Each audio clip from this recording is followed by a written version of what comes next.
Mari kita lihat contoh cara merekod urus niaga ke dalam buku tunai. Okey, tengok soalan. Maklumat berikut diambil daripada kedai Runcit Ming. Okey, kita ada Januari 1, baki tunai 150, baki bank 3,400.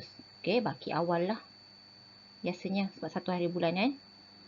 Okey, yang kedua, urus niaga yang kedua, Januari 3, terima cek. Okey, terima. Awak gariskan perkataan terima.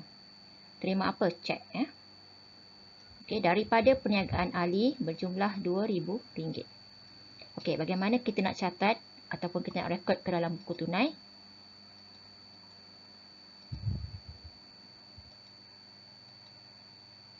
Okey, yang pertama kita buatkan template buku tunai.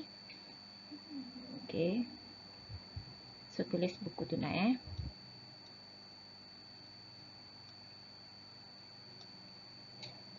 Okey, letakkan tarikh, butir, folio, diskaun diberi, tunai bank di sebelah debit. Okey, tarikh, butir, folio, diskaun diterima, tunai bank di sebelah kredit. Okey, masukkan Januari 1. Okey, baki awal. Okey, sebab tunai, kalau kita tengok akaun tunai dan juga akaun bank. Okey, kedua-dua akaun ini merupakan kategori aset semasa. Okey, kita sudah pun belajar sebelum ini iaitu AB sama dengan LEH. Okey, aset maksudnya sebelah debit. AB ni sebelah debit, LEH adalah sebelah kredit. Jadi, baki awal aset ini mestilah letakkan di sebelah debit. Okey, jadi awak pergi ke sebelah debit buku tunai, masukkan Januari 1.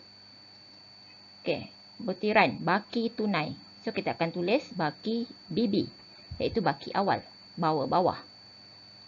Okey, pergi ke kolom tunai. Okey, masukkan 150. Okey, sekarang baki bank pula. Baki awal bank. Okey, pergi ke kolom bank, masukkan 3,400. Okey, mudah kan? Okey, masukkan sahaja. Nama butiran yang sama, baki BB, iaitu baki awal. Okey, kolom yang berbeza, masukkan kolom tunai dan juga kolom bank. Okey, sekarang Januari 3. Okey, terima cek daripada perniagaan Ali berjumlah RM2,000. Jadi terima. Okey, terima, cikgu cakap tadi mesti sebelah debit. Okey, debit. So, pergi sebelah debit. Okey, siapakah nama orang itu? Orang itu adalah perniagaan Ali. Okey, jadi tuliskan butiran perniagaan Ali. Cek maksudnya bank. Jadi pergi ke ruangan bank, tuliskan RM2,000. Okey, jelas? Mudah saja ya. Okey, seterusnya Januari 7, beli barang niaga dan bayar cek RM1,000. Okey, beli. Okey, beli barang niaga. Okey, kemudian kita buat bayaran dengan cek. Okey, maksudnya sekarang bayaran mesti duduk sebelah kredit. Okey, kolom yang mana? Okey, dah tulis dengan cek. Jadi maksudnya kita akan masuk dalam kolom bank. Okey, butiran kita akan tulis belian. Okey, sebab kita beli barang niaga. Okey. Belian, tulis Januari 7, belian. Okey, kolom bank tulis sebanyak RM1,000. Alright, seterusnya. Januari 12. Bayar kadar bayaran 300 dengan tunai. Okey. Bayar. Okey, maksudnya bayar mesti sebelah kredit. Okey, bayar sebelah kredit kerana membuat bayaran Kita bayar apa? Kadar bayaran. Jadi pergi ke sebelah kredit. Okey. Sebelum tu tengok 300 dengan tunai. Okey. Pergi ke sebelah kredit. Okey, butiran tulis kadar bayaran sebab kita bayar kadar bayaran. Okay. Kemudian kolom mana? kolom tunai. Berapa amount? 300. Okey, seterusnya. Januari 14. Bayar cek 1,200 kepada pembekal John dan terima diskaun 100. Okey, kita buat bayaran lagi. So, maksudnya kalau buat bayaran lagi, automatik duduk sebelah kredit buku tunai. Right? So, bayar apa? Bayar menggunakan apa? Cek. So, nanti dalam kolom bank. So, kita letakkan tarikh Januari 14. Okey, cek. Maksudnya kolom bank 1,200. Okey, butiran kita tulis apa? Kita tulis nama orang itu. Maksudnya sekarang ni kita akan bayar kepada ABB. So, urus niaga yang melibatkan ABT atau ABB, maksudnya kita pernah berhutang. Pernah hutang. Sama ada orang ABT berhutang dengan kita ataupun kita berhutang dengan ABB. So, kalau urus niaga itu kita pernah hutang, okey, maksudnya kita perlu letakkan nama orang itu. Nama orang itu. Ni. Okay, sebab itu butiran kita akan tulis pembekal John. Alright. So, kita ada terima diskaun daripada pembekal John? Ya, ada. Berapa amountnya? Betul, 100. Jadi, awak pun letakkan dekat kolom diskaun diterima sebanyak RM100. Okey, sangat mudah.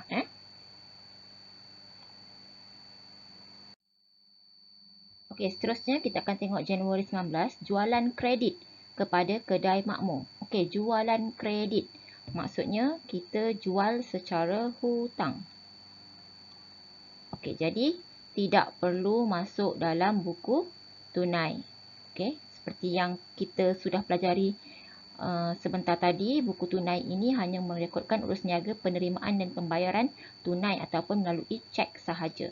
Jadi kalau hutang tidak perlu masuk dalam buku tunai. Okey, seterusnya jualan tunai. Okey, baru masuk dalam buku tunai sebab ada perkataan tunai. Okey, jualan maksudnya kita terima. Terima.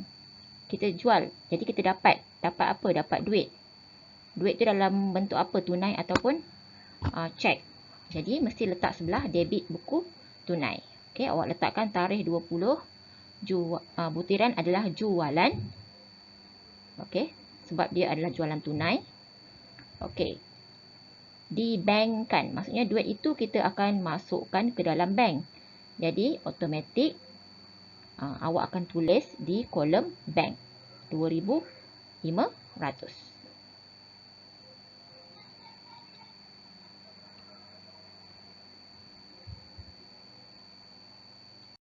Seterusnya, Januari 22, pemilik membawa masuk tunai RM5,000. Okey, bawa masuk maksudnya perniagaan menerima wang tunai. So, kalau menerima mesti letak sebelah debit. Okey, kita tengok bagaimana nak catat. Okey, Januari 22 sebelah debit. Okey, membawa masuk. Okey, membawa masuk ini adalah pemilik yang bawa masuk. Jadi, kita kategorikan sebagai modal yang disuntik oleh pemilik ke dalam perniagaan. Modal tambahan. So, bawa masuk apa? Tunai. Jadi, awak masukkan dalam kolom tunai. Amount dia RM5,000. Alright, butiran adalah modal. Okey, mudah saja. Okey, peringatan semasa kita menyediakan buku tunai. Okey, kita hanya merekodkan segala penerimaan dan pembayaran melalui ataupun menggunakan tunai ataupun cek ke dalam buku tunai. Okey, belian atau jualan barang niaga secara kredit tidak direkod dalam buku tunai. Okey, ada contoh tadi kan? Secara kredit. Okey, kalau kredit ni kita dah belajar yang lepas, kita akan rekodkan ke dalam journal.